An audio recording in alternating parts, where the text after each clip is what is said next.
Le parcours du patient, il est transversal et il y a tous les professionnels qui gravitent autour. C'est surtout pas l'inverse.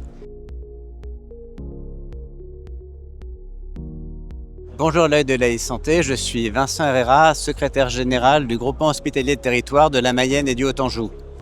Le projet qu'on a présenté tout à l'heure s'appelle MyVilleHop pour Mayenne Ville Hôpital. On l'a mené en lien avec la médecine de ville et les médecins hospitaliers. Notre objectif était de mettre en place une plateforme de service ville-hôpital interopérable avec les différents DPI au sein du territoire de la Mayenne. Partant du constat que nous manquons de médecins et que les professionnels de ville sont en difficulté pour accéder aux informations et pour se coordonner sur la prise en charge, l'idée était de permettre à l'ensemble des professionnels du territoire, hospitaliers et de ville, médecins, infirmiers, pharmaciens et autres paramédicaux, à la fois d'accéder en temps réel aux données du patient, mais depuis la même interface sans avoir à changer à chaque fois d'outil, faire des téléexpertises, échanger entre professionnels, créer un parcours patient, faire de l'adressage semi-urgent de patients, de façon à mieux travailler ensemble, collectivement autour du patient.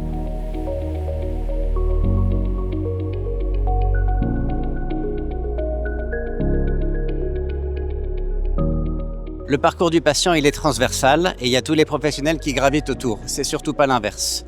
Et en fait, on peut très facilement rater une prise en charge ou la prolonger et la rendre beaucoup plus onéreuse si on oublie un acteur. Ça peut être un acteur associatif de type ADMR ou de type Enosia.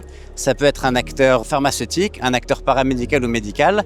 Et si vous n'avez pas l'ensemble du cercle de soins qui a toutes les informations et qui peut interagir autour de la prise en charge du patient, le patient peut tomber dans les failles du système, revenir à la case départ aux urgences pour une prise en charge qui est beaucoup moins agréable et beaucoup plus onéreuse.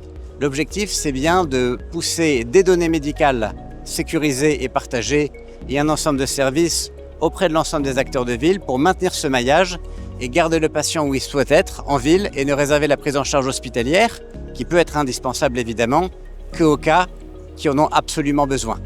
D'un point de vue technique, la plateforme peut se résumer ainsi. C'est une surcouche qui est liée au dossier patient informatisé des différents hôpitaux et aux gestions administratives des malades des différents hôpitaux, ce qui permet à l'ensemble des professionnels d'avoir une synthèse accessible sur le web qui est multi-DPI avec un serveur de rapprochement d'identité, avec des données médicales structurées et non structurées. Et à ces données se sont greffés un ensemble de services qui viennent de différents prestataires mais qui sont intégrés, permettant aux professionnels de santé, quels qu'ils soient, de faire tout ce qu'ils souhaitent faire, autant que possible évidemment, sans avoir à se reconnecter. Si on prend une caricature inverse, le médecin de ville, lorsqu'il a fini une consultation, s'il doit se connecter au LGC pour le compte-rendu, et une plateforme de téléexpertise pour faire une demande de téléexpertise, au DMP pour voir ce qui a été dit, à son mail sécurisé pour écrire à un confrère et au téléphone pour je ne sais pas quoi, il ne peut pas le faire et il ne le fera pas.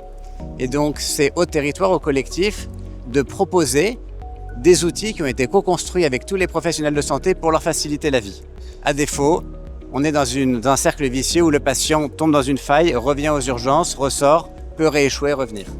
Bonjour l'œil de la santé, je suis Camille Ferrero, je travaille chez Intersystem en tant que Sales Engineer sur les solutions qui permettent de créer des plateformes de coordination ville-hôpital. Sur ce type de plateforme du coup, on a développé un nouvel assistant IA. Cet assistant IA, il va permettre aux professionnels de santé d'être en mesure d'interroger la donnée et d'utiliser la donnée de manière bien plus efficiente.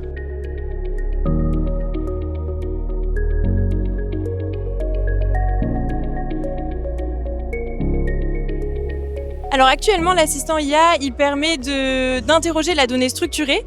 La nouvelle évolution qui va sortir fin mai, donc la semaine prochaine, va permettre également de venir chercher, ou en tout cas requêter de la donnée dans les documents, donc de la donnée non structurée. On est en mesure, avec cet outil, de créer des prompts. Donc un professionnel de santé qui travaille par exemple en tant que diabétologue va pouvoir paramétrer son prompt et n'aura pas besoin de reposer la question à l'IA en redonnant tous les détails dont il a besoin. Il pourra simplement cliquer sur un prompt qu'il aura préenregistré et l'utiliser automatiquement. Cet outil d'assistant IA, il peut être fourni avec un moteur d'IA LLM Intersystem qu'on va mettre à disposition aux hôpitaux. Mais dans un cadre de souveraineté dans les établissements de santé. Les établissements pourront aussi fournir leur propre LLM qu'ils pourront héberger chez eux. Et donc on va pouvoir plugger l'LLM sur notre outil pour que la donnée reste en interne au sein de l'hôpital. Bonjour l'œil de la e-santé, je suis Émilie, effectivement infirmière sur le centre hospitalier de Laval. J'ai deux missions, une mission sur l'éducation thérapeutique en diabétologie et une autre mission sur les liens ville-hôpital, sur la responsabilité populationnelle et le travail sur la plateforme MyVillop.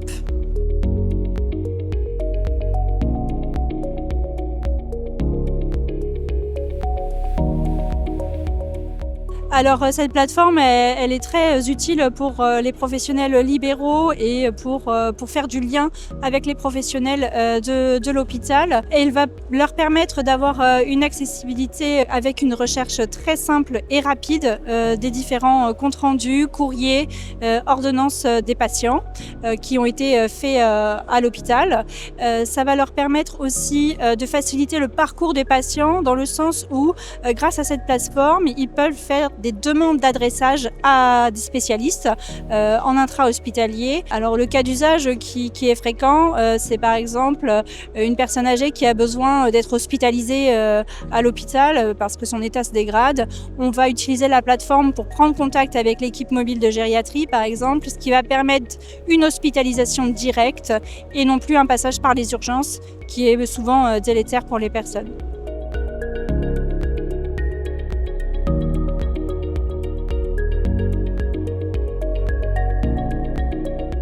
Dans mon quotidien, on va préparer des dossiers patients. Avant de rencontrer le patient, on va lire le dossier, repérer des éléments, etc. Et on doit les trouver partout dans le dossier, dans le DPI. On doit aller chercher dans les différents courriers, dans les examens de labo, etc. Donc on met à peu près peut-être un quart d'heure à tout recentrer. Donc l'outil de l'IA va nous permettre de faciliter cette recherche de dossiers, de gagner en rapidité de préparation d'entretien et ce qui va nous permettre aussi plus facilement de cibler les besoins du patient pour après, auprès du patient, avoir la possibilité de rechercher rapidement une donnée, puis se centrer vraiment sur le patient et avoir toute notre attention pour lui.